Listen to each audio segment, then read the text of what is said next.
Before Achilles became the greatest warrior of Greece, before Hector stood alone before the walls of Troy, before thousands of ships crossed the Aegean Sea, the Trojan War began with something almost unbelievably small, a wedding. And one goddess who was not invited. The celebration was held for Peleus, a mortal king and legendary warrior, and Thetis, a beautiful sea goddess. Gods and immortals gathered for the feast. Zeus was there, Poseidon, Apollo, Athena, Hera, Aphrodite. Almost every great power of Olympus had been invited. Almost. One goddess had deliberately been excluded. Eris, the goddess of discord. Where Eris went, arguments followed. Rivalries became hatred. Friendships collapsed. So the gods believed the celebration would be safer without her. They were wrong. Eris arrived anyway. She did not need an army. She did not need a weapon.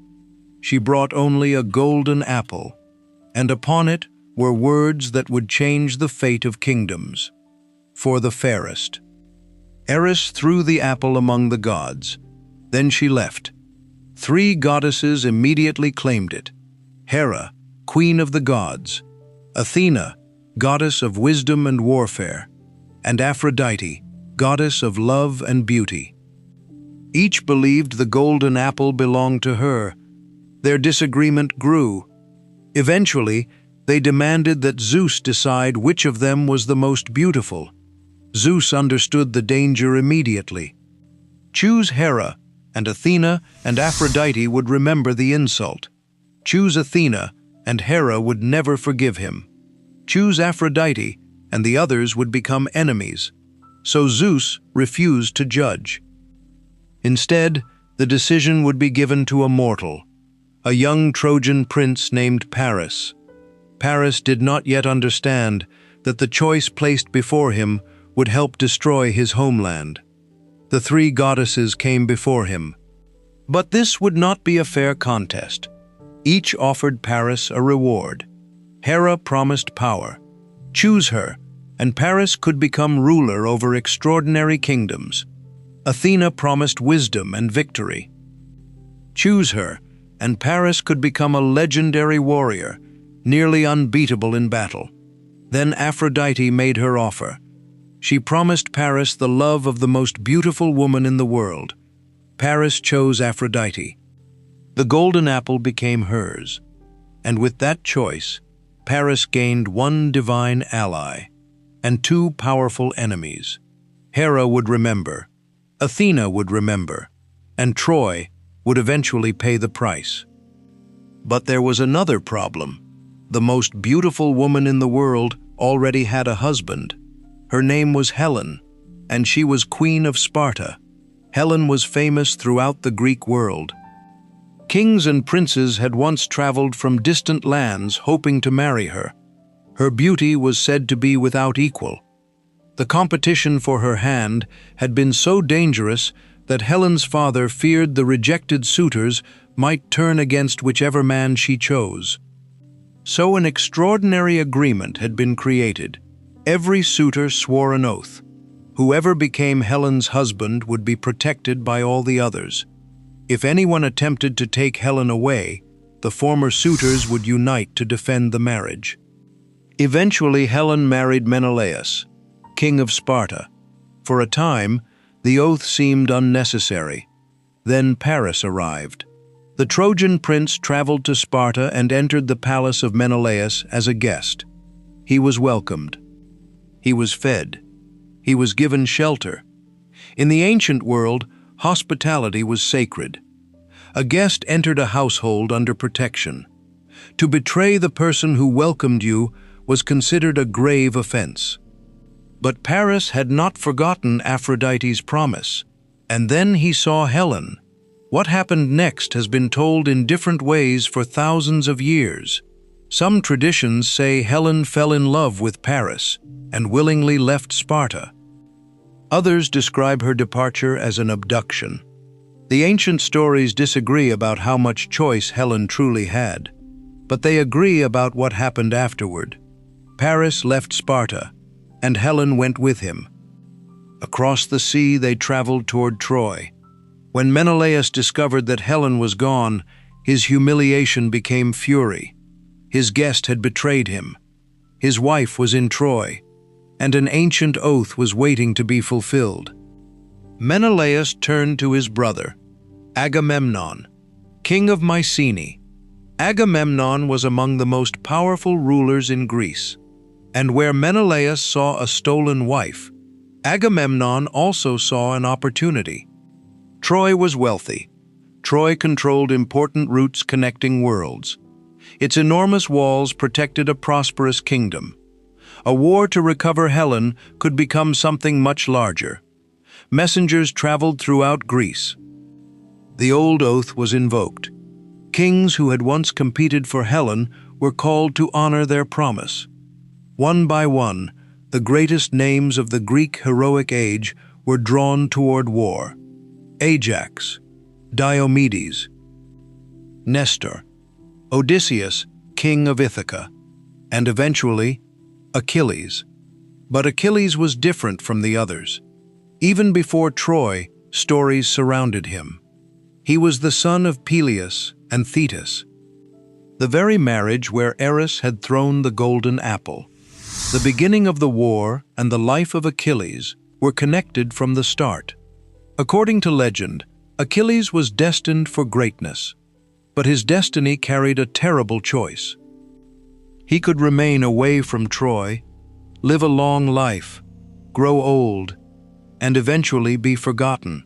Or he could sail to war, win immortal glory, become a name remembered for thousands of years, and die young. Achilles chose glory. Across Greece, preparations began. Bronze armor was lifted from storage. Spears were sharpened. Shields were prepared. Ships were loaded. Warriors said goodbye to wives, children, and parents. Some believed they would return within months. None understood what waited across the sea. In Troy, Paris returned with Helen. His father, King Priam, ruled the city. Priam was old, respected, and surrounded by a vast royal family. Among his sons was a man very different from Paris. Hector, Prince of Troy, husband, father, and the greatest defender the city possessed. Hector understood something Paris seemed unable to see. The arrival of Helen was not simply a romance. It was a threat. Across the Aegean, Greece was gathering. Not one kingdom, many. And soon their ships would appear upon the horizon. Troy was magnificent. Its walls were legendary. Its warriors were courageous. Its people believed their city could withstand any enemy. Perhaps they were right. Because Troy would not fall quickly. The war ahead would consume 10 years. Heroes would become legends. Families would be destroyed. Gods would choose sides. Achilles would discover the terrible price of glory. Hector would fight knowing that everything he loved stood behind him, and thousands of men who had never met Helen or Paris would die because of a decision made long before they reached Troy. All because a goddess entered a wedding and placed a golden apple on a table. The armies were gathering, the ships were waiting, and across the sea, Troy stood beneath the rising sun, unaware that one of the greatest wars in mythology was about to begin. The decision had been made. Across Greece, kings answered the call of Menelaus and Agamemnon. But gathering an army was one thing. Taking that army across the Aegean Sea was another. Warriors arrived from kingdoms scattered throughout the Greek world. Some came because of the oath they had sworn years earlier. Some came seeking glory. Some came because their kings commanded them. And some came because they understood that Troy represented wealth, power, and opportunity. Among them was Odysseus, king of Ithaca. Unlike many of the warriors gathering for Troy, Odysseus was not eager for war. He had a kingdom, a wife, Penelope, and a young son, Telemachus. He understood that wars were easy to begin and difficult to escape, but the oath surrounding Helen bound him to the expedition. And so the man who would one day become famous for his long journey home prepared to leave it. Then there was Achilles, young, fearless, extraordinary. Achilles was unlike any warrior in the Greek army. His mother, Thetis, knew that Troy offered her son two possible destinies. If Achilles remained home, he could live a long and peaceful life. His name would eventually disappear with time. But if he sailed to Troy, his life would be short, and his glory would never die. Thetis wanted her son to live. According to later traditions, she attempted to hide Achilles away from the expedition. But men like Odysseus understood that Greece could not afford to leave its greatest warrior behind. Eventually, Achilles was discovered. And when the choice finally belonged to him, he chose Troy. He chose glory. He chose the path that would make his name immortal. Achilles did not sail alone. Beside him traveled the Myrmidons, warriors fiercely loyal to him. And among those closest to Achilles was Patroclus, friend, companion, the man whose fate would eventually change everything. But before any of them could fight, the Greek fleet had to sail. The enormous army gathered at Aulis. Ships crowded the harbor. Warriors waited. Supplies were loaded. Commanders argued over preparations. The sea stood before them, and yet the fleet could not leave. The winds failed them. Days passed. The ships remained trapped. According to the ancient tradition, the goddess Artemis had been angered. The Greeks were told that Agamemnon himself had offended her, and the price demanded for favorable winds was horrifying. Agamemnon faced a choice no father should ever face. His daughter, Iphigenia. Different ancient versions tell this moment differently. In some, Iphigenia is sacrificed.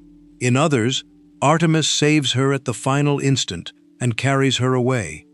But in every version, the episode reveals something important about the expedition before the war has even begun. Troy was already demanding a terrible price, and the Greek ships had not even left their own shores. At last, the winds changed. Sails filled. Oars struck the water. One ship moved.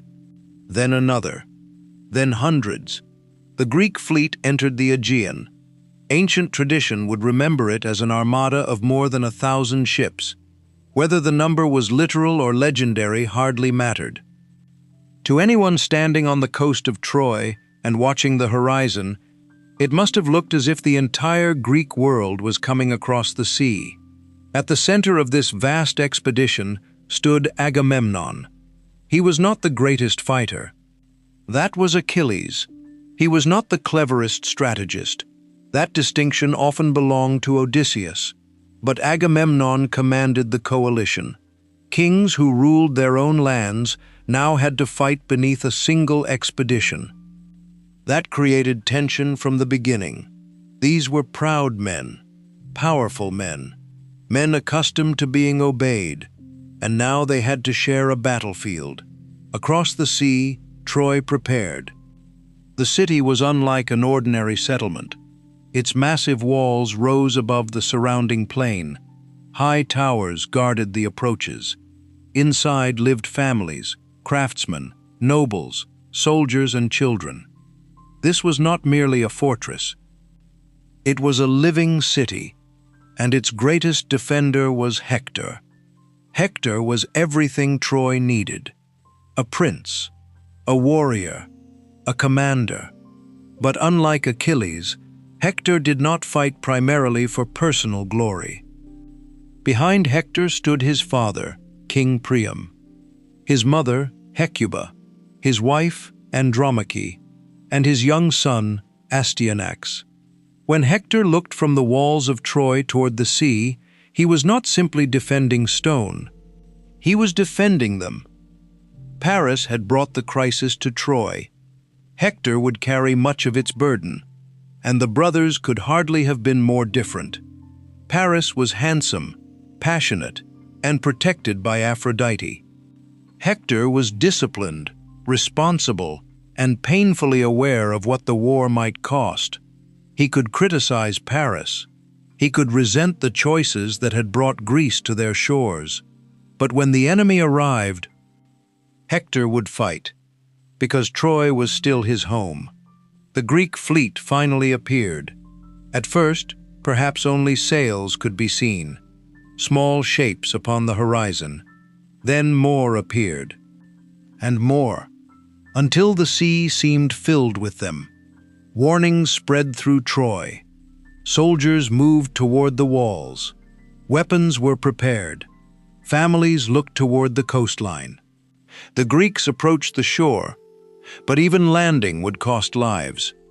Trojan forces moved to oppose them. The first clashes began near the beaches. The Greeks fought to establish themselves on Trojan soil. Ships were pulled onto the shore. Defensive positions were created. Tents appeared. Fires were lit. And slowly, what had begun as a landing became something more permanent. A vast Greek camp formed outside Troy. Between the camp and the city stretched the plain where some of mythology's greatest warriors would eventually meet. The Greeks expected victory.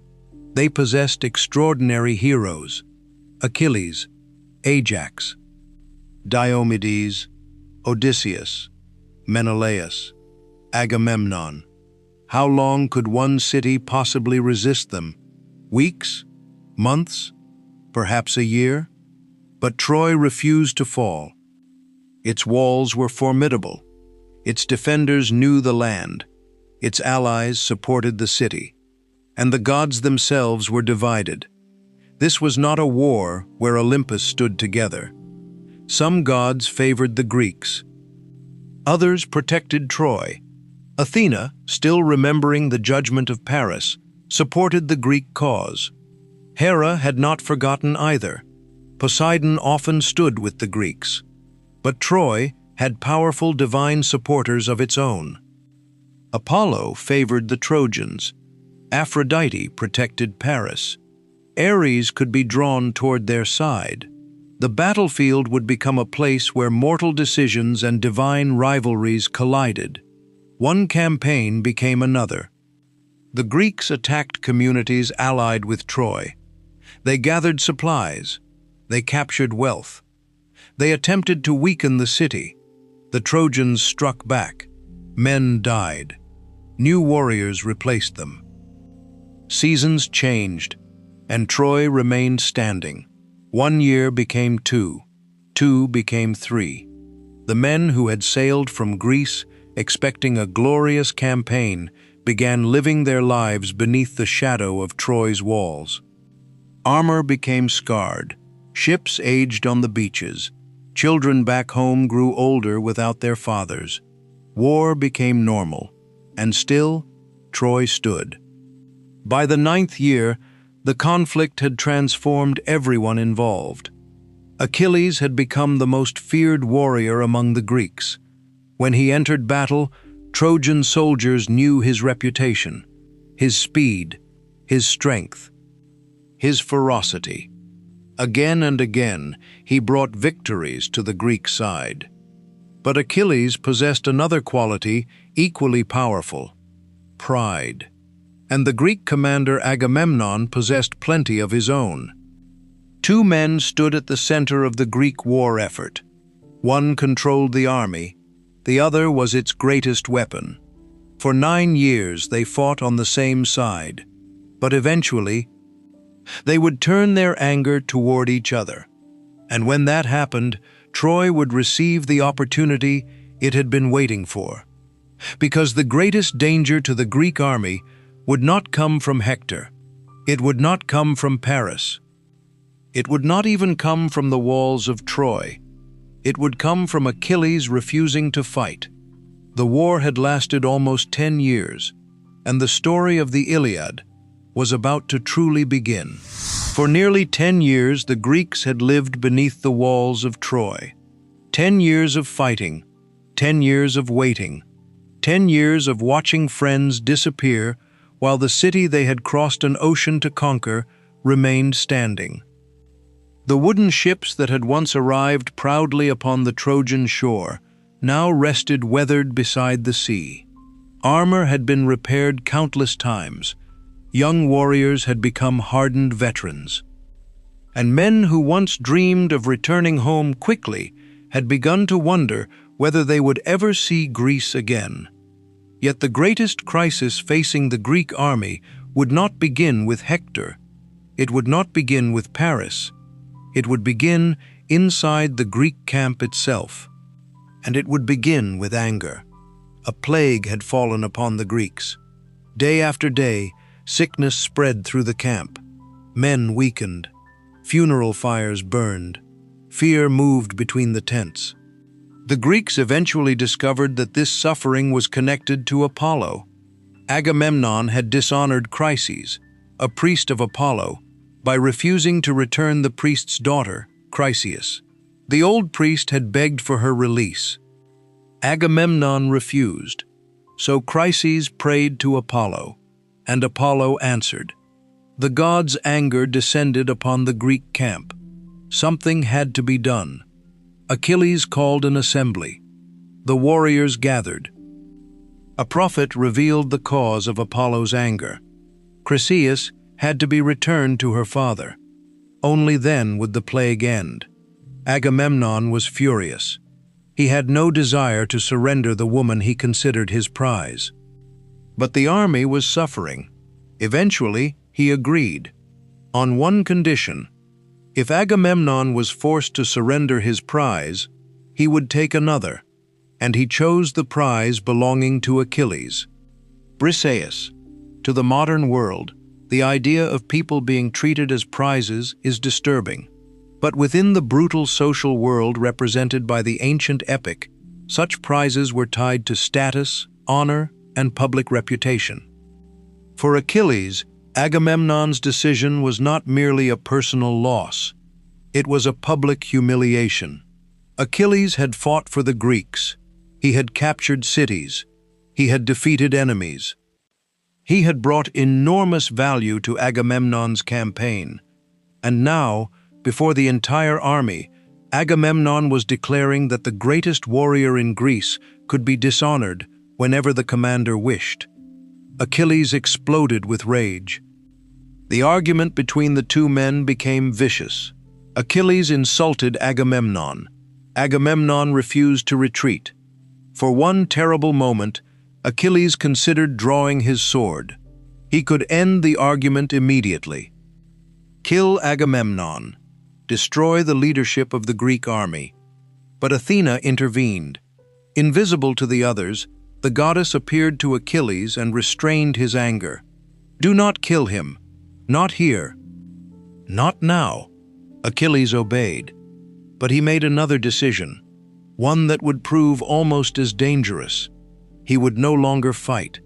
If Agamemnon believed he could humiliate Achilles and still benefit from his strength, then Agamemnon would learn how much the Greek army truly depended upon him. Achilles withdrew. He returned to his ships, and the Myrmidons withdrew with him. The greatest weapon the Greeks possessed was suddenly gone. Achilles had not joined Troy. He had not betrayed Greece. He simply refused to save men commanded by someone who had dishonored him. Briseis was taken away, and Achilles went to the shore. There, looking across the dark sea, he called upon his mother, Thetis. She rose from the water and found her son grieving. Achilles told her everything, his humiliation, his rage, his hatred for Agamemnon, and then he asked for something extraordinary. He wanted the Greeks to suffer, not forever, but long enough to understand what they had lost. Achilles asked Thetis to go to Zeus. Ask the king of the gods to favor Troy. Let Hector drive the Greeks backward. Let Agamemnon watch his army collapse. Let every Greek commander understand that without Achilles, they were vulnerable. Thetis listened. She loved her son, and she knew his life was already destined to be short. So she went to Olympus. There she approached Zeus. Zeus hesitated. The gods themselves were divided over the war. Hera strongly favored the Greeks. Athena favored the Greeks. Helping Troy would create conflict even among the immortals.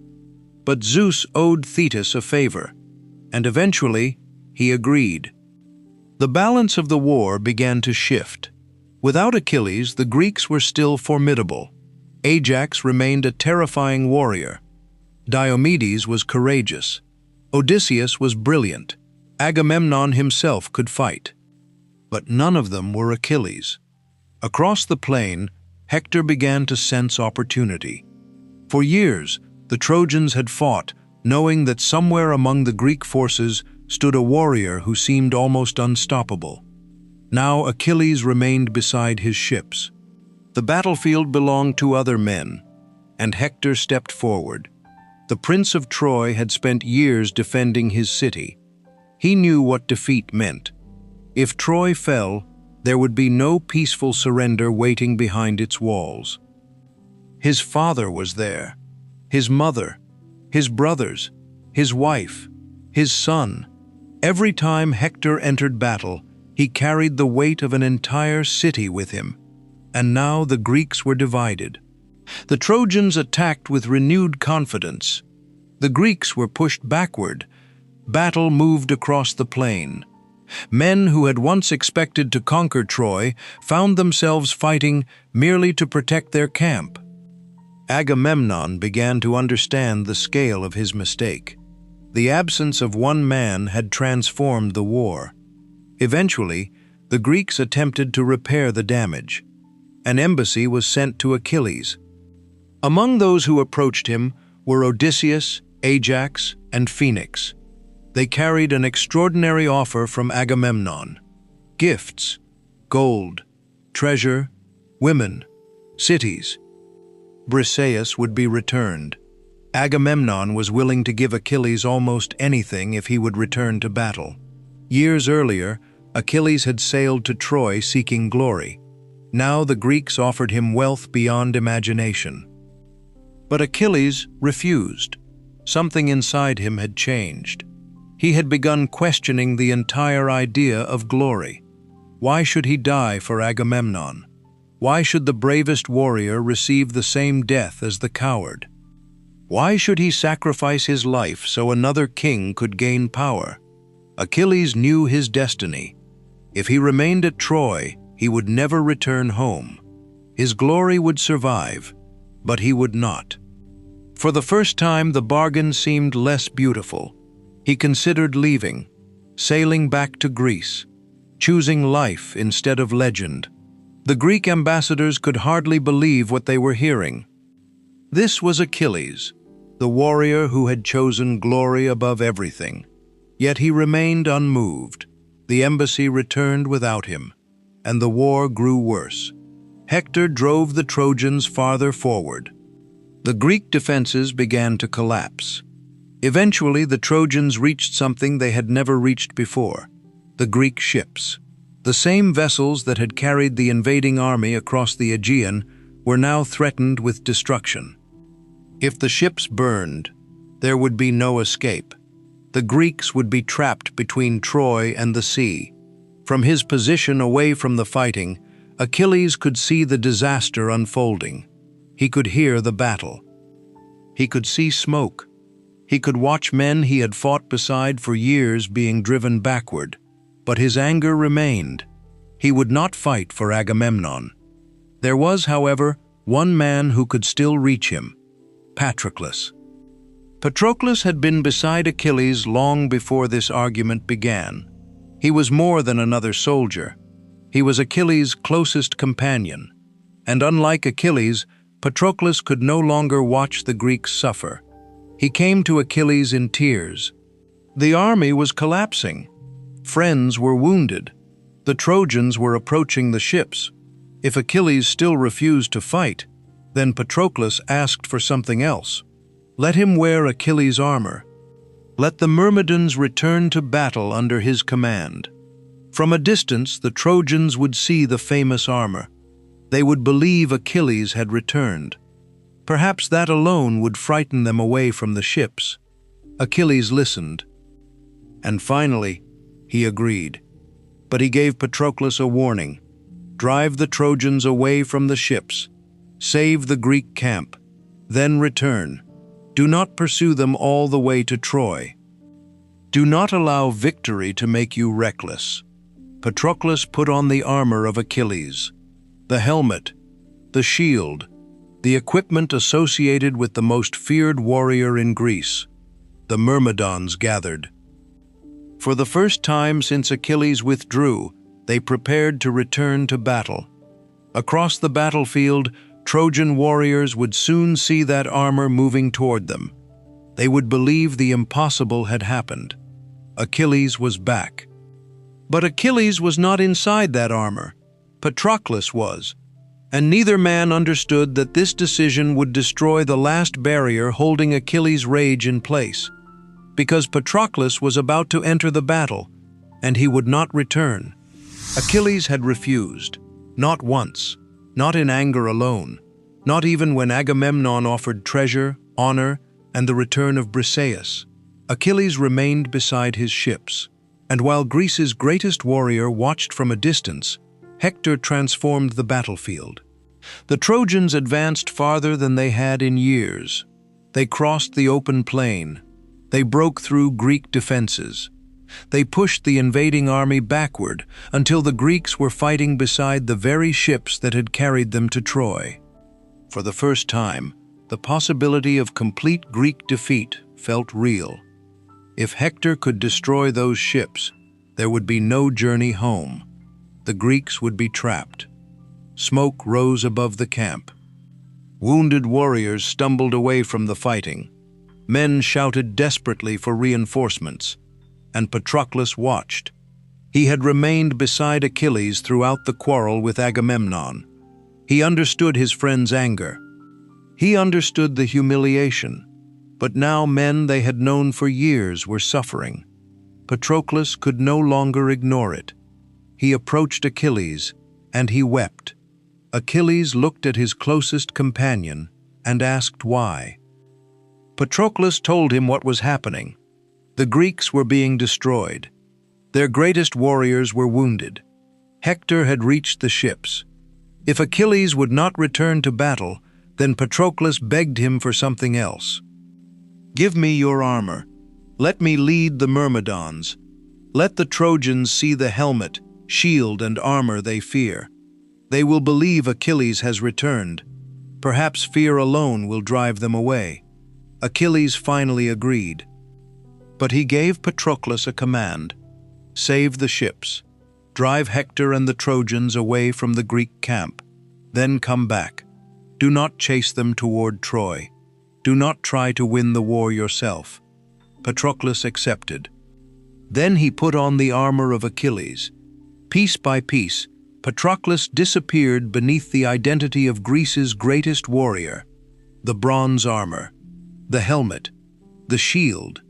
To the soldiers watching from far away, Achilles had returned. The Myrmidons gathered around him. These warriors had waited beside their king while the rest of Greece fought without them. Now Achilles ordered them back into battle. Patroclus stood at their head. The gates of the Greek camp opened. The Myrmidons charged forward. The effect was immediate. Trojan warriors saw the familiar armor. Rumors moved through their ranks. Achilles had returned. Fear spread. The Greek soldiers who had been retreating suddenly found courage. The Trojans began falling back from the ships. Patroclus fought with extraordinary determination. He was not Achilles. But for that moment, he carried Achilles' reputation with him. The Trojans retreated farther. The Greek ships were saved. The objective had been achieved. This was the moment when Patroclus should have stopped. Achilles had given him one clear instruction: drive them away, then return. But victory is dangerous, especially when a man who has spent years standing beside a legend suddenly discovers what it feels like to become one. Patroclus continued. He pursued the Trojans across the plain, closer to Troy, closer to its enormous walls. The Greeks followed. The Trojans fled toward the protection of their city. Patroclus began to believe that perhaps this could become something greater. Perhaps Troy itself could fall. Perhaps the war could end today. But the gods had other plans. Apollo protected Troy, and Patroclus had pushed too far. As Patroclus approached the city, Apollo intervened. Again and again, Patroclus attempted to advance. Again and again, divine power forced him back. The message was clear. Troy would not fall to Patroclus. Then the battle turned. Patroclus was struck and weakened. His borrowed armor could no longer protect the illusion. And finally, Hector confronted him.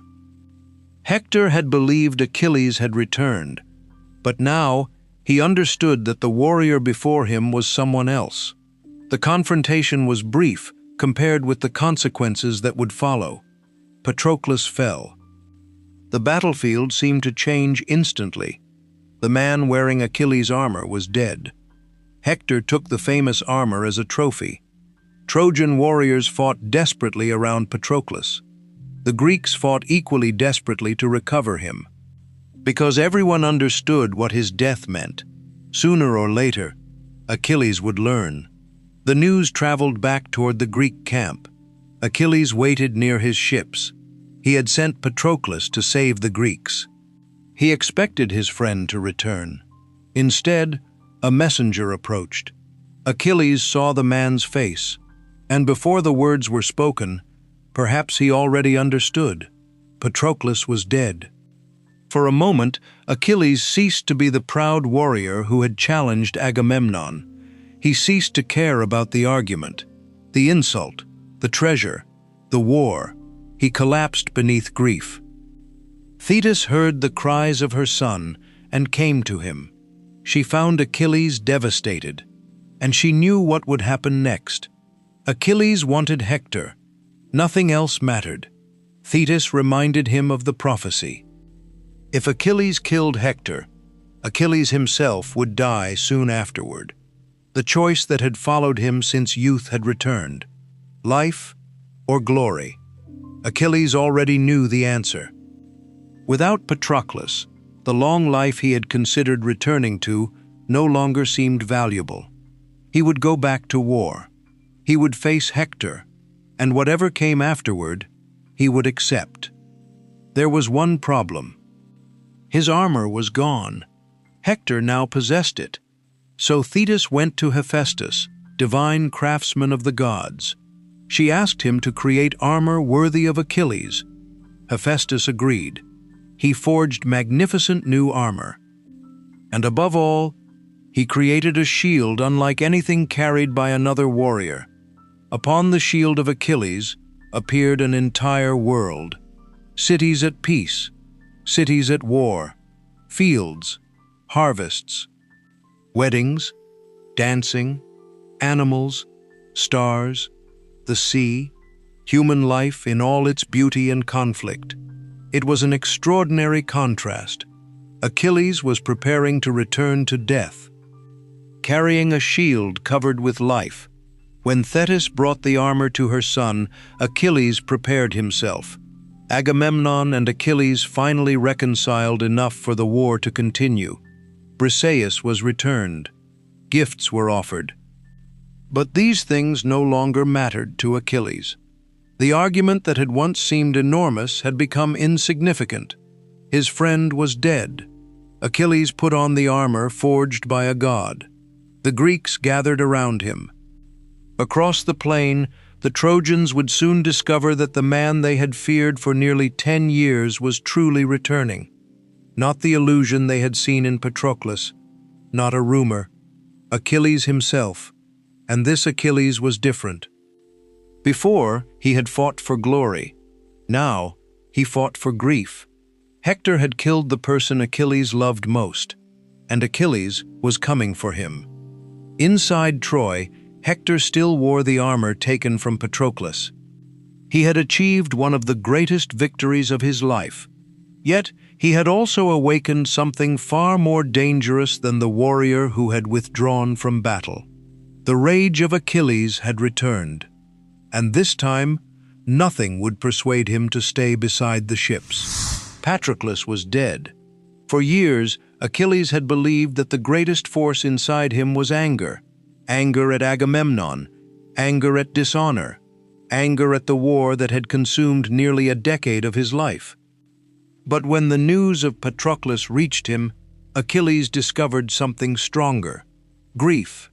The argument with Agamemnon suddenly seemed meaningless. The treasures that had been taken from him meant nothing. Even the question of whether Greece would win the war no longer mattered in the way it once had. Patroclus was gone, and Hector had killed him. Achilles sat beside the Greek ships and covered himself in dust. His cries reached the sea. Thetis heard them. She came to her son and found the warrior who had terrified armies completely broken by loss. Achilles told her what had happened. Then he told her what he intended to do. He would return to battle. He would find Hector, and he would kill him. Thetis knew exactly what those words meant. Long before Achilles had sailed for Troy, his destiny had been revealed. If he remained away from the war, he could live a long life. If he fought at Troy, he would gain immortal glory but die young. Now the prophecy became even more precise. Thetis warned him that if Hector died by his hand, Achilles' own death would follow soon afterward. Achilles understood, and for the first time he did not hesitate. Patroclus would never return home, so Achilles no longer cared whether he returned either. He would accept death. But first, Hector would face him. There was still the matter of Achilles' armor. The armor Patroclus had worn was now in Hector's possession. So Thetis traveled to the forge of Hephaestus. The divine craftsman created new armor for Achilles. Bronze seemed to blaze beneath supernatural light. A magnificent helmet was forged, a breastplate, greaves, and finally, a shield. But this was no ordinary shield. Across its surface, Hephaestus created an entire vision of existence.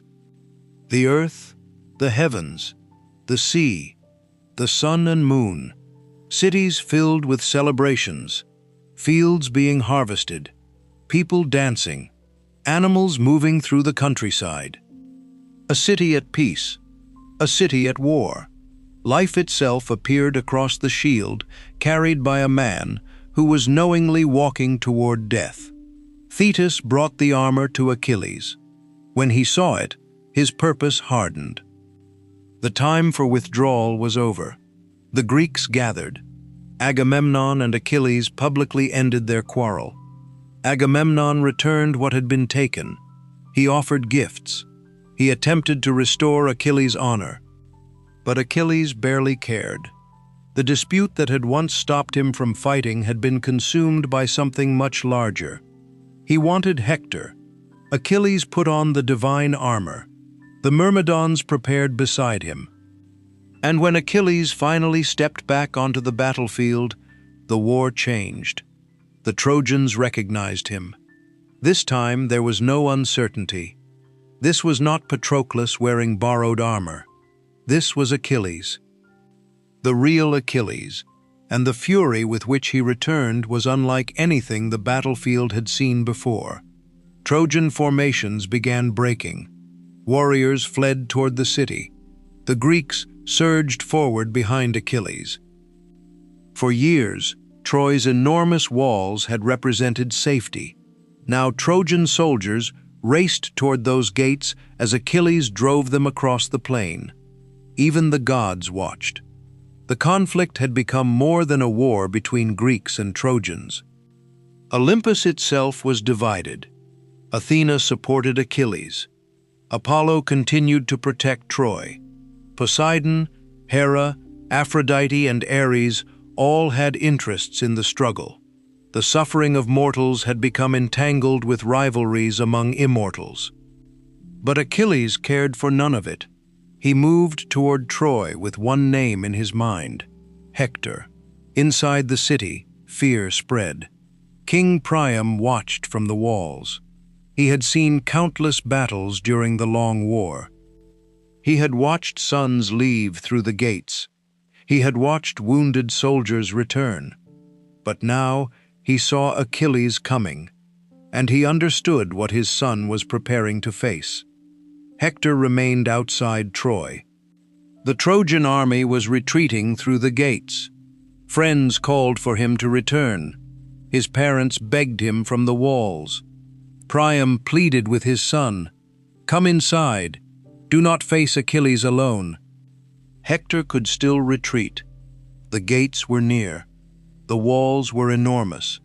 He could live to fight another day. For a moment, Hector considered it. He knew what Achilles was. He knew the stories. He knew what had happened to every warrior who stood against him. And Hector knew something else. He had killed Patroclus. He had taken Achilles' armor from his body. The man approaching him was not coming merely as an enemy soldier. He was coming as a grieving friend. Hector felt fear. That matters, because courage does not require the absence of fear. Hector understood the danger completely, and still he remained. Yet when Achilles came closer, instinct overwhelmed him. Hector ran.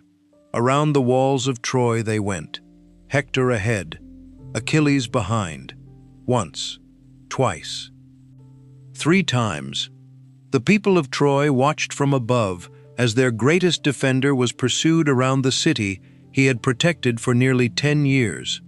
Zeus watched as well. The king of the gods considered the fate of Hector. But destiny was closing around the Trojan prince. Athena intervened. Appearing in disguise, she convinced Hector that he would not face Achilles alone.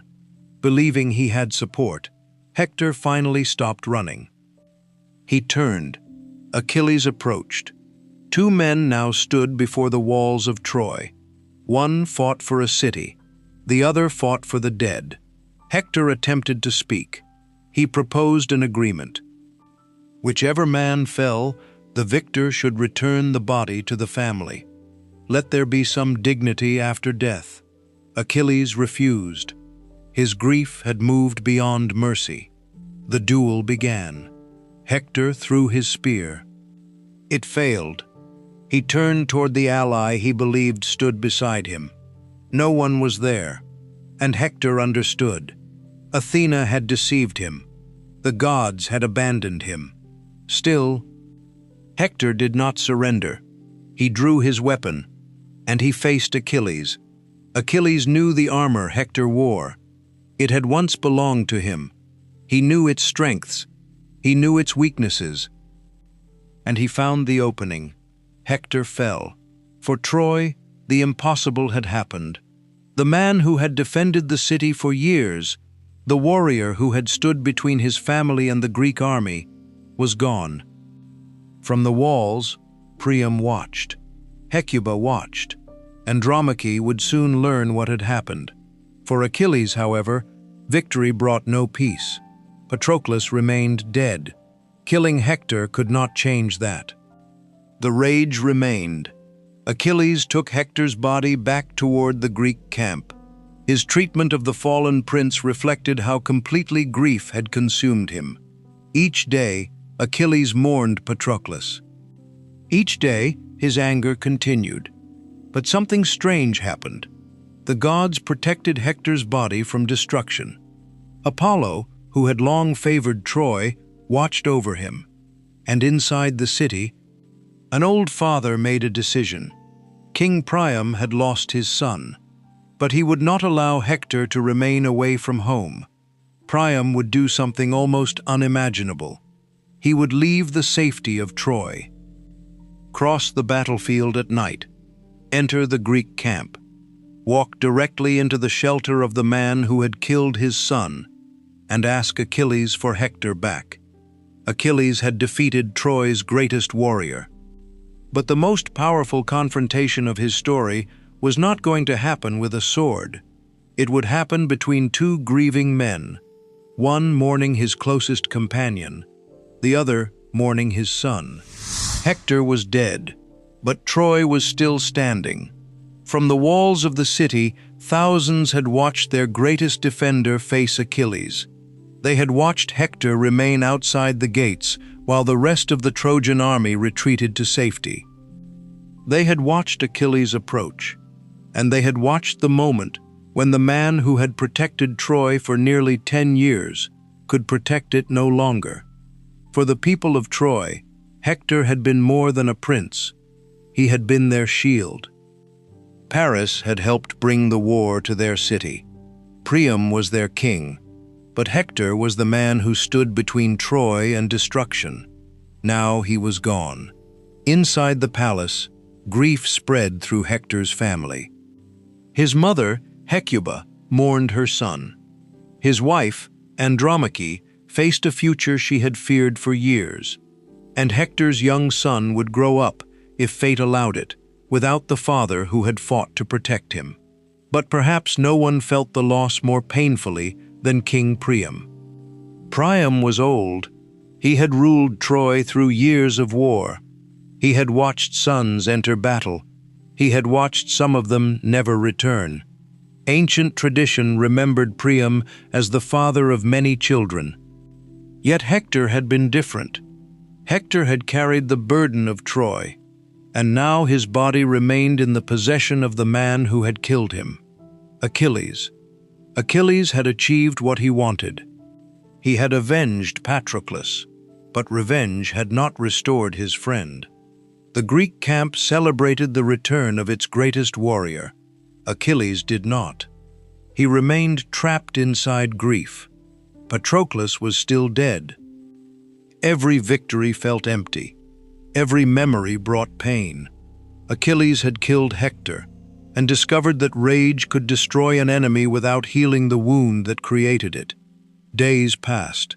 Achilles continued mourning. The gods watched. Even they began to object to what had become of Hector. Whatever side they had chosen during the war, Hector had been a man who respected the gods. He had defended his home. He deserved funeral rites. Eventually, Zeus decided that Hector must be returned to Troy. Thetis carried the divine message to Achilles. He must accept a ransom. He must allow Hector's father to recover his son. At the same time, another message traveled into Troy. Priam would have to go himself. Imagine what that meant.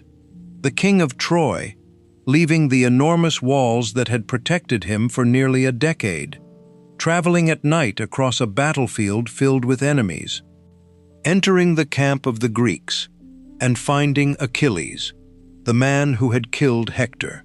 Priam prepared gifts, gold, treasures, fine garments, objects worthy of a king, a ransom for the body of his son. But treasure alone would not be enough. Priam would have to do something far more difficult. He would have to stand before Achilles as a father. Night covered the Trojan plain. Priam left the city. The gods helped guide his journey. Hermes, messenger of Olympus, protected the old king and led him safely through the Greek camp. Around Priam slept the soldiers who had spent 10 years trying to destroy his kingdom. Tents stretched through the darkness. Weapons rested beside sleeping warriors. Campfires faded into embers. The Greek ships stood silently near the sea. And somewhere among them was Achilles.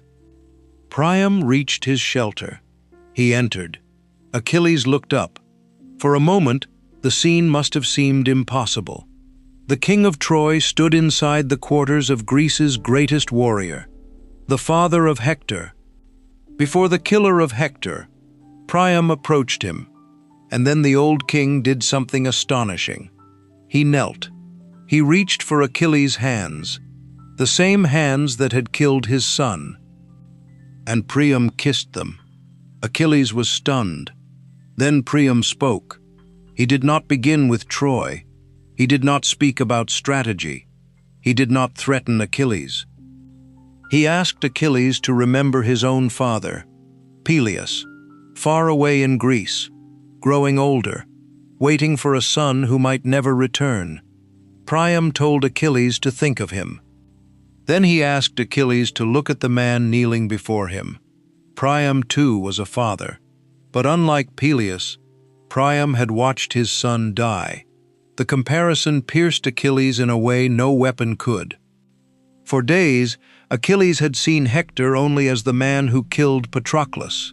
Now Hector became someone's son, and Priam became a reflection of Achilles' own father. Achilles thought of Peleus, the father he had left behind. He knew the prophecy. He knew he would probably never return to him. One old man was mourning a son already dead. Another old man would soon do the same. And Achilles finally broke. He wept. Priam wept. The king of Troy and the greatest warrior of Greece sat together in the enemy camp, mourning different people, but sharing the same grief. For a moment, the war disappeared. There were no Greeks, no Trojans, no glorious heroes, no enemies. Only two human beings who understood loss. This is one of the reasons the Iliad survived for thousands of years. Its greatest moment is not simply a battle. It is not Achilles defeating Hector. It is what happens afterward.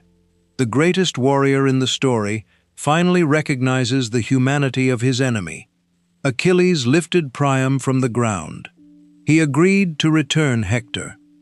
The rage that had controlled him began, finally, to loosen its grip.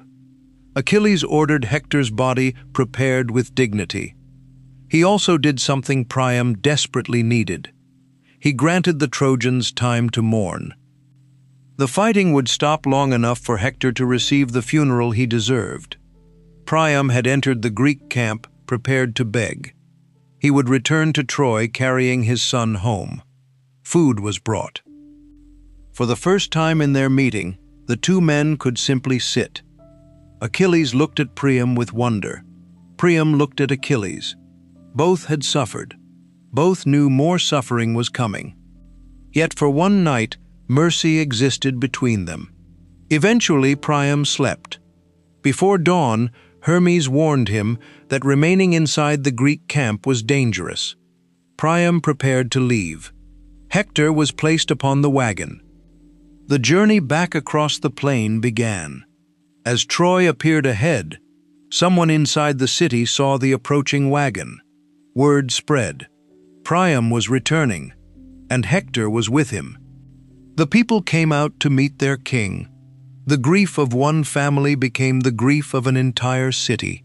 Hector was brought inside the walls he had spent his life defending. Andromache mourned him. Hecuba mourned him. Helen mourned him too. Helen remembered Hector as one of the few people in Troy who had consistently treated her with kindness. For days, preparations were made. Wood was gathered. The people of Troy honored their fallen prince. Then Hector was given his funeral. A great fire was prepared. His remains were gathered afterward and placed with honor. A burial mound rose above him. The Trojan warriors returned to the city. The gates closed, and the Iliad approached its end. Not with the fall of Troy, not with the Trojan horse, not with the death of Achilles. Those events belong to the larger mythology surrounding the Trojan War. Homer's Iliad ends earlier.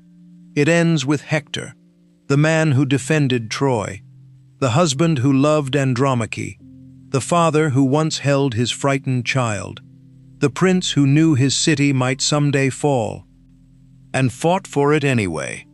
Achilles remained alive. Troy remained standing.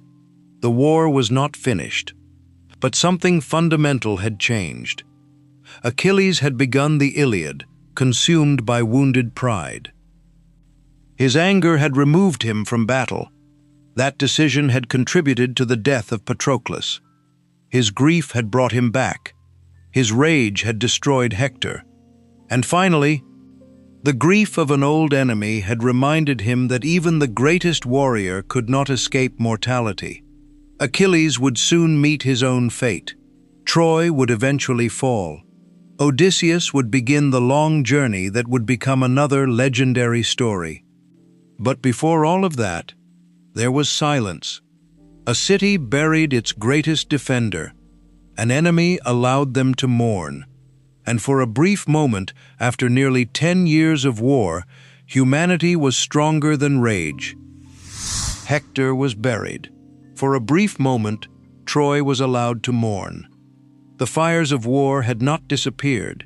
The Greek ships still waited along the shore. The armies still faced one another. But Hector, the man who had defended Troy for nearly 10 years, was gone. And somewhere outside those walls stood Achilles. The greatest warrior of Greece had finally defeated the greatest warrior of Troy. Yet victory had given him almost nothing. Patroclus was still dead. Achilles had avenged him. He had confronted Priam. He had returned Hector to his father. And something inside Achilles had changed. The rage that had driven him was beginning to fade. But the prophecy surrounding his life had not changed. His mother had warned him. If Hector died, Achilles would follow soon afterward. Achilles knew this. He had known it before facing Hector. He had chosen revenge anyway. Now every battle carried him closer to the fate he had accepted. The war continued. Troy had lost Hector, but it had not yet fallen. New allies came to defend the city. Among the later legends was Penthesilea, queen of the Amazons, who arrived with her warriors to fight beside the Trojans. Another powerful ally followed. Memnon, a magnificent warrior associated with distant Ethiopia, came to Troy's defense. The struggle continued to produce heroes, and Achilles continued to destroy them. According to later traditions, Achilles defeated both Penthesilea and Memnon. His reputation became almost supernatural. For the Trojans, he was no longer simply another Greek warrior. He was the figure who had killed Hector, the man whose appearance on the battlefield could change the direction of an army. But Achilles was not immortal. That is one of the most important truths behind his legend. Later mythology would famously associate him with a single vulnerable point: his heel. According to a tradition that became famous centuries after Homer, Achilles' mother Thetis had attempted to protect her son from death. She immersed the infant Achilles in the waters of the river Styx, but she held him by the heel, and that small part of his body remained vulnerable. This is the origin of the expression we still use today: an Achilles' heel. One weakness capable of bringing down something otherwise extraordinarily powerful. But Homer does not tell that story in the Iliad, and the earliest traditions surrounding Achilles' death are less specific. What remains consistent is this: Achilles would not survive Troy, and Paris would play a role in his death. Paris, the prince whose decision had helped begin the entire catastrophe. The man who had chosen Aphrodite. The man who had taken Helen to Troy. The brother of Hector. Paris was not Hector. He was not remembered as Troy's greatest warrior. But destiny did not require him to defeat Achilles in a conventional duel. It required only one moment. The fighting continued near Troy. Achilles remained devastating. Then Paris saw his opportunity. He raised his bow. But according to the mythic tradition, Paris did not act alone. Apollo was there, the god who had repeatedly supported Troy, the god who had helped bring about the death of Patroclus, the god who had opposed Achilles. Paris released the arrow. Apollo guided it. And Achilles, the warrior who had survived years of battle, the man who had terrified armies, the hero who had defeated Hector, was struck. Later tradition would place the wound at his heel. the vulnerable point remembered forever afterward. Achilles had known this day would come. He had been given the choice long ago: a long life without eternal fame, or a short life that would never be forgotten. He had chosen glory. Now the price arrived. The Greeks fought desperately around him. The greatest warrior in their army could not simply be abandoned before Troy. Ajax and Odysseus were remembered among those who helped recover Achilles from the battlefield. The Trojans wanted the body. The Greeks refused to surrender it. Eventually, Achilles was carried back toward the same ships beside which he had once sat in anger. But this time, he would never rise again. The news moved through the Greek camp. Achilles was dead. The warrior who had seemed almost larger than the war itself was gone. Thetis came to mourn her son. The sea nymphs mourned with her. The Greeks honored Achilles with magnificent funeral rites. And according to tradition, his remains were placed together with those of Patroclus. The two companions who had entered the war together were reunited in death. But Achilles left something behind: his armor. The magnificent armor forged by Hephaestus. The armor created after Patroclus died. The armor Achilles had worn against Hector. Now 2 Greek heroes believed they deserved it: Ajax and Odysseus. Ajax represented strength. He had been one of the greatest Greek warriors after Achilles. He had fought courageously throughout the war. He believed the armor should belong to him. Odysseus represented something different: intelligence, persuasion, strategy. The question became symbolic. What would win the war now that Achilles was gone? Strength or intelligence? The armor was eventually awarded to Odysseus. For Ajax, the humiliation was unbearable.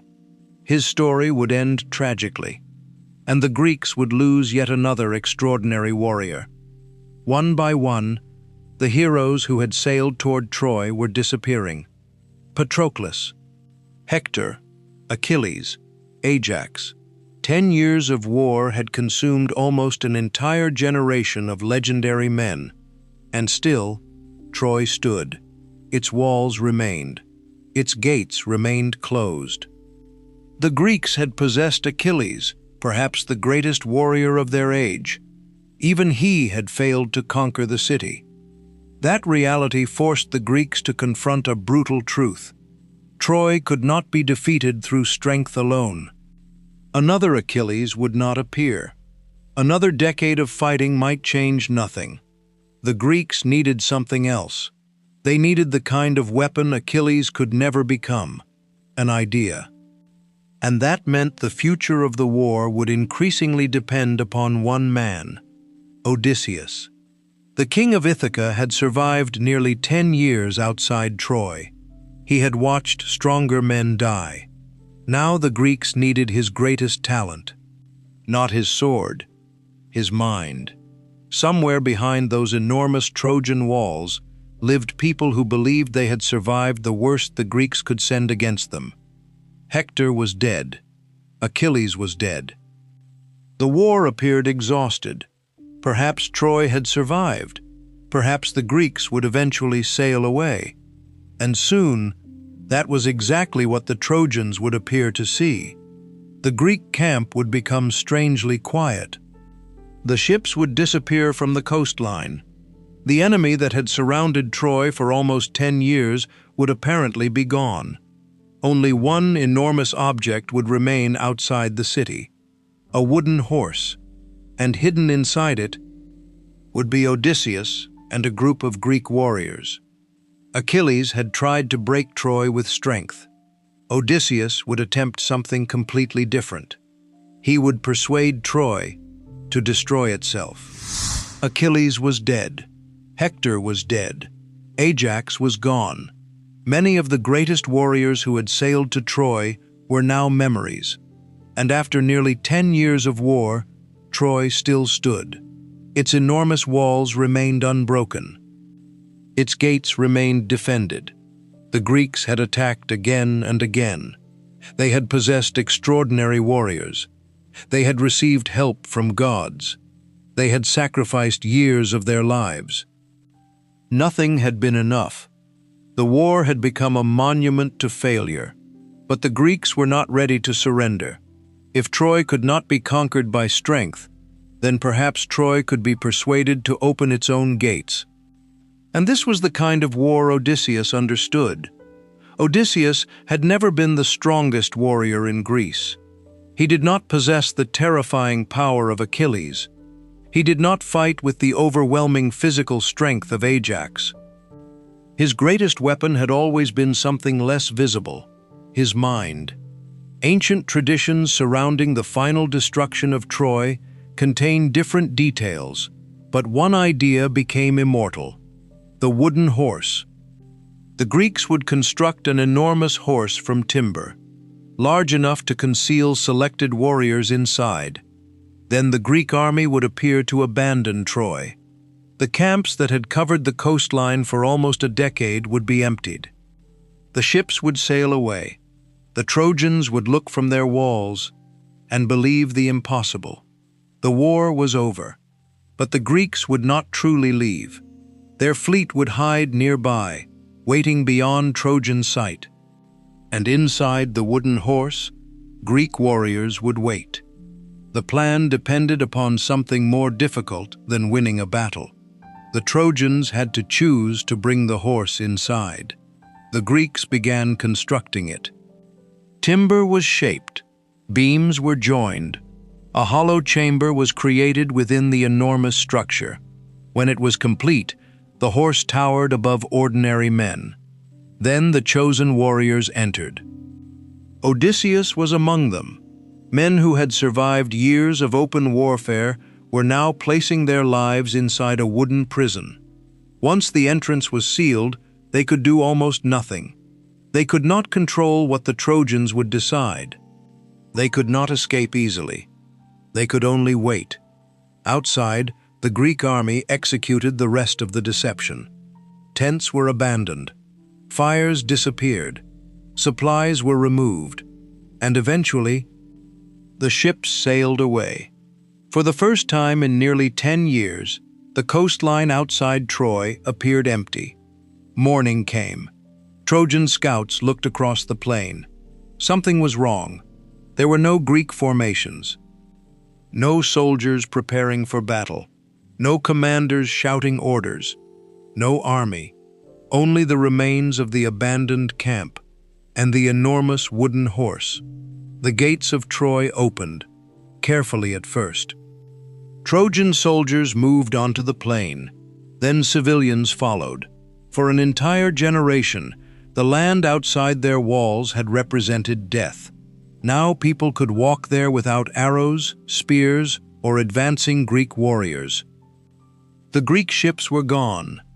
Celebration began to spread. They had survived. 10 years. 10 years of siege. 10 years of funerals. 10 years of watching the enemy from their walls. And finally, the Greeks had surrendered. But not everyone trusted what they saw. Among those remembered in the legend was Laocoon, a Trojan priest. He looked at the enormous wooden structure and saw danger. Why would an enemy leave a magnificent gift behind? Why should Troy trust anything created by the Greeks? He warned his people. Beware the Greeks, even when they bring gifts. Cassandra also understood. Daughter of Priam, princess of Troy, a woman cursed with one of mythology's cruelest destinies. Apollo had granted Cassandra the ability to foresee the future, but after she rejected him, the gift became a curse. She would speak the truth, and no one would believe her. Cassandra saw catastrophe inside the horse. She warned Troy, "Do not bring it inside. Destroy it. Burn it." The Greeks have not truly left, but Cassandra had warned people before, and they had ignored her before. Why should this moment be different? The Trojans debated. Some wanted the horse destroyed. Others believed it was a sacred offering. Then another piece of the Greek deception appeared. A Greek named Sinon had deliberately remained behind. The Trojans captured him. Sinon told them a carefully constructed story. He claimed the Greeks had abandoned him.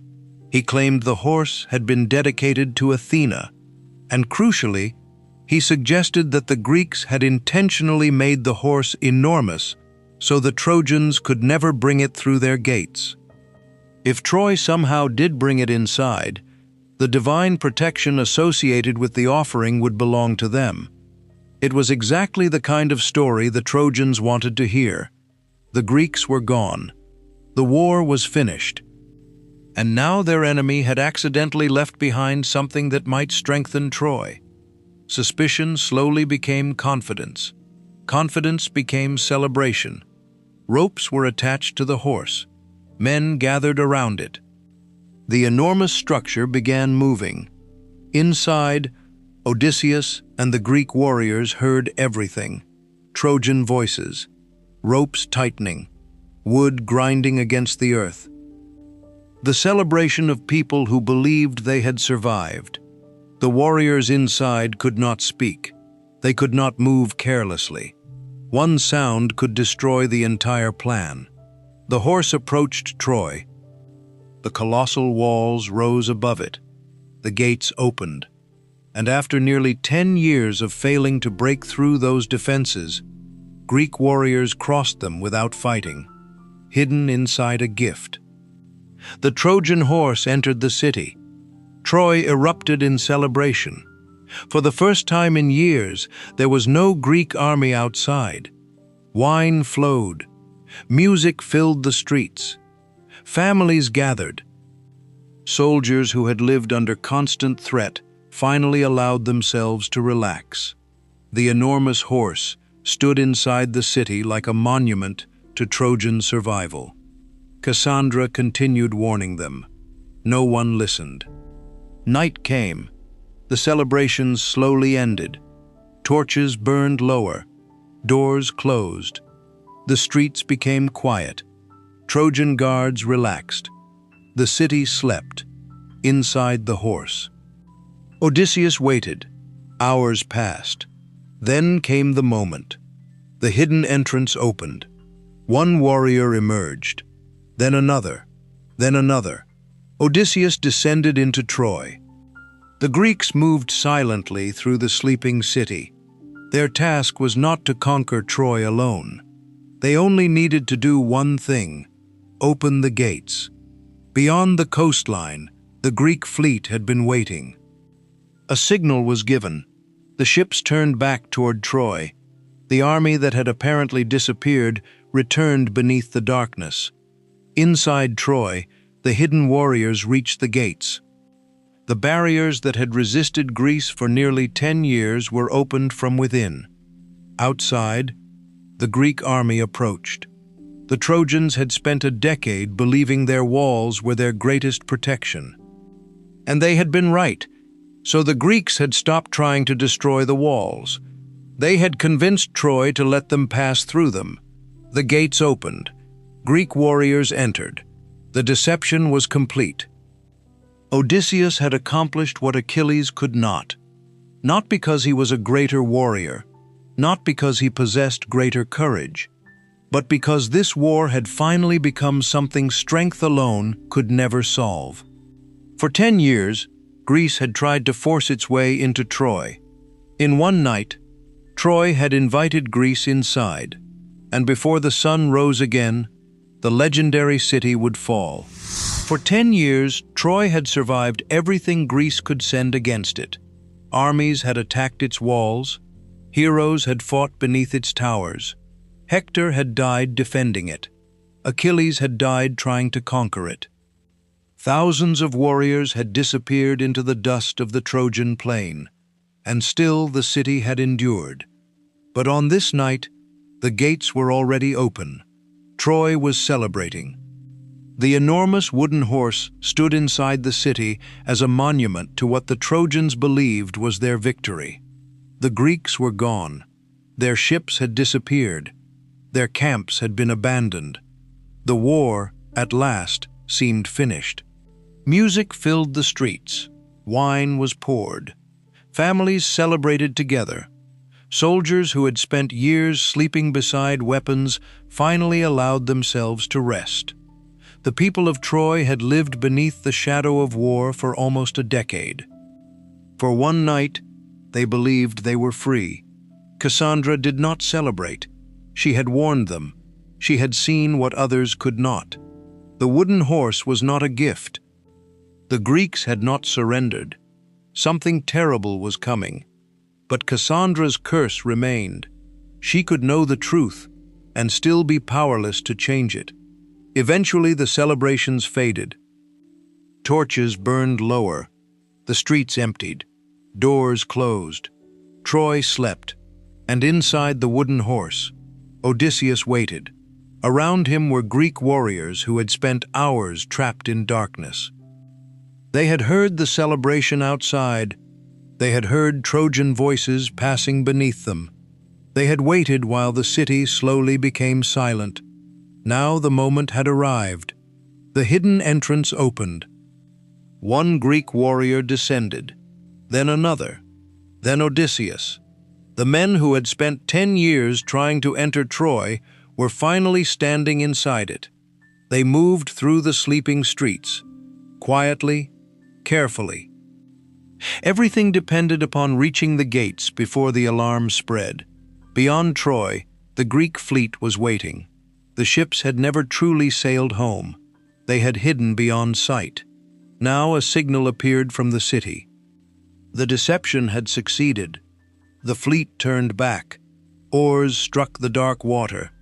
Greek ships moved toward the Trojan shore beneath the night sky. Inside the city, Odysseus and the hidden warriors reached their objective. The gates. Massive barriers that had frustrated the Greek army for almost 10 years now stood before a handful of men who were already on the correct side of them. The locks were removed. The defenses were opened. And the gates of Troy moved. Outside, the Greek army was waiting. Warriors entered the city. The Trojans awoke to confusion. At first, perhaps no one understood what was happening. Shouting in the streets, running footsteps, weapons being lifted. Then the terrible truth became clear. The Greeks were inside Troy. The impossible had happened. The walls had not failed. The Trojans had brought their enemy through them. The city that had survived Achilles was now exposed from within. Fighting spread through the streets. Trojan soldiers attempted to organize. But this was no longer the battlefield outside the walls where Hector had once commanded them. The enemy was everywhere. The war had entered their homes. The royal palace itself was threatened. King Priam had lived long enough to watch almost everything he had built disappear. He had seen Hector die. He had crossed the battlefield to recover his son's body. Now he watched Troy itself collapse around him. The old king sought refuge near an altar, but the sacred places of Troy could no longer protect its royal family. Priam would not survive the night. Elsewhere, Menelaus searched for Helen, the woman whose departure from Sparta had become the reason given for this enormous war. 10 years earlier, Menelaus had summoned Greece to recover her. Now, after countless deaths, he finally found her inside Troy. Ancient traditions differ in how they portray their reunion. Some describe fury, some emphasize reconciliation, some place responsibility upon Helen. Others portray her as a woman trapped by gods and circumstances far larger than herself. But one thing was certain: the war that had begun with Helen leaving Sparta was ending. Paris was already gone. Hector was gone. Priam's kingdom was collapsing, and Helen would eventually return to Greece with Menelaus. But not everyone inside Troy would die. Among the survivors remembered by later tradition was Aeneas, a Trojan warrior connected to the royal family. As the city collapsed, Aeneas escaped carrying his elderly father Anchises. and leading his young son away from destruction. His journey would eventually become the foundation of another great epic tradition. For the Romans, Aeneas would become an ancestor of their legendary beginnings. One destroyed city would give birth, in mythology, to another civilization. But for the people still inside Troy, there was no future yet. Only the end of everything they knew. Temples that had stood for generations were damaged. Palaces burned. Smoke rose above towers that had once seemed unconquerable. The golden glow of Troy became the orange glow of destruction. From the surrounding countryside, the city could be seen against the night. After 10 years, Troy was falling, and somewhere inside the chaos stood Odysseus. His plan had worked, but victory did not look glorious. The Greeks had won, yet the cost of that victory surrounded them. Friends were dead. Heroes were dead. Families on both sides had been destroyed. 10 years had been consumed. Achilles would never see Greece again. Ajax would never return. Agamemnon would return home, only to discover that surviving Troy did not guarantee a peaceful ending. Menelaus would begin his journey with Helen. And Odysseus, the architect of the final deception, would soon discover that winning the war was easier than returning home. By morning, the city that had resisted Greece for a decade had been defeated. Smoke drifted above the ruins. The Greek ships waited on the coast. The surviving warriors began collecting what remained. For them, the war was finally over. Home was waiting across the sea. At least, that was what they believed. Troy had fallen because of a wooden horse, but the horse itself was only a tool. The true weapon had been deception. The Greeks had learned what 10 years of bloodshed could not accomplish. They could not force Troy to open. They had to make Troy believe there was no longer anything to fear. And when the gates opened, the fate of the city was sealed. The sun rose over the Trojan plain. For the first time in nearly 10 years, there were no two armies preparing to fight beneath the walls. There was only one victorious army, and the remains of a legendary city. The Trojan War was over, but the stories created by that war were only beginning. Menelaus had Helen. Agamemnon had victory. Odysseus had survived. Yet every survivor still had to return home, and for some of them, the gods had not finished collecting their price. Morning came to Troy, but the city that awakened was not the city that had existed the day before. Smoke drifted above broken towers. The enormous gates that had protected Troy for nearly 10 years stood open. The streets that had once been filled with celebration were silent. The war was over. For the Greeks, this was the victory they had crossed the Aegean to achieve. 10 years earlier, hundreds of ships had sailed toward Troy. Kings had left their kingdoms. Warriors had left their families. Young men had crossed the sea dreaming of glory. They had imagined conquest. They had imagined treasure. They had imagined returning home as legends. None of them understood the price. Patroclus was gone. Ajax was gone. Hector was gone. Achilles was gone. King Priam was gone. An entire generation had been consumed beneath the walls of Troy. And now those walls no longer mattered. The surviving Greeks walked through the remains of the city they had spent 10 years trying to enter. There should have been celebration. Instead, there was exhaustion. Because victory after 10 years of suffering does not erase what happened during those 10 years. Agamemnon had won his war. Menelaus had recovered Helen. Odysseus had created the strategy that finally broke Troy. But none of them could return to the lives they had left as though nothing had happened. The ships were prepared. Supplies were loaded. The surviving warriors gathered along the coastline. Across the sea lay Greece. Home. a word many of them had almost forgotten how to imagine. One by one, the ships began leaving the Trojan shore. Behind them stood the remains of the city that had defined their lives for a decade. Ahead of them waited uncertainty. Menelaus would eventually return to Sparta with Helen, although even his journey home would not be immediate.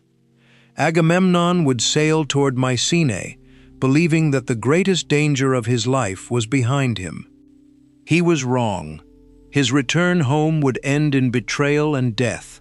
The Trojan War had finished, but its consequences followed the survivors across the sea.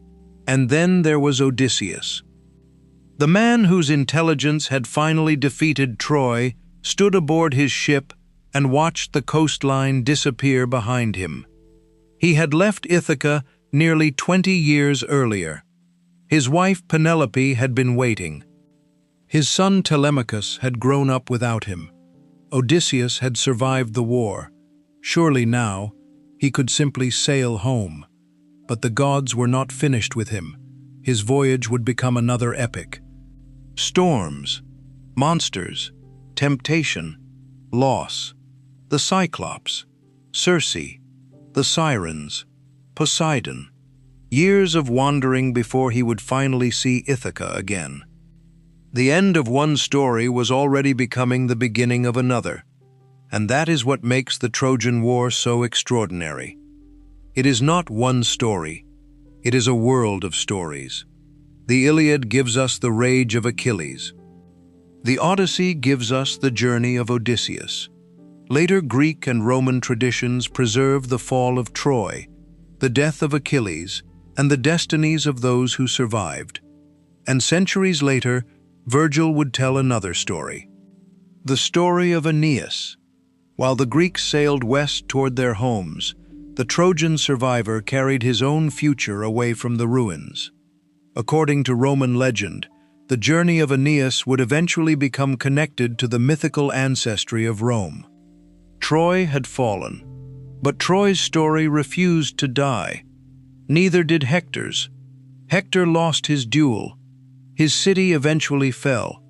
Yet thousands of years later, he remains one of mythology's most respected warriors. Not because he was invincible. He was not. Not because he believed Troy could never fall. He feared that it would. Hector matters because he understood what he could lose, and defended it anyway. His wife, his child, his parents, his people. Achilles represented something different. He knew he had a choice, a long life that would eventually disappear from memory, or a short life followed by immortal fame. He chose fame, and in one strange sense, the prophecy came true. More than 2,000 years later, the name Achilles is still spoken. His anger, his friendship with Patroclus, his confrontation with Hector, his meeting with Priam, his vulnerability. Even the expression Achilles' heel remains part of language today. But Achilles' story also carries a warning. He achieved the glory he wanted, and discovered that glory could not protect him from grief. It could not bring Patroclus back. It could not prevent his own death, and it could not make war beautiful. Then there was Priam, an old king who produced one of the most courageous moments in the entire tradition without raising a weapon. He entered the enemy camp. He knelt before Achilles. He kissed the hands of the man who had killed his son, and he asked for Hector back. In that moment, the Iliad revealed something greater than military victory. Enemies can recognize each other's humanity, even inside a world consumed by war. And Helen, for thousands of years, people have argued about her. Was she responsible? Was Paris? Was Aphrodite? Was Helen abducted? Did she leave willingly? Was the entire war really fought for one woman? Or does the mythology preserve something far more complicated? The ancient sources themselves do not always give us one simple answer. Perhaps that uncertainty is part of why the story survived.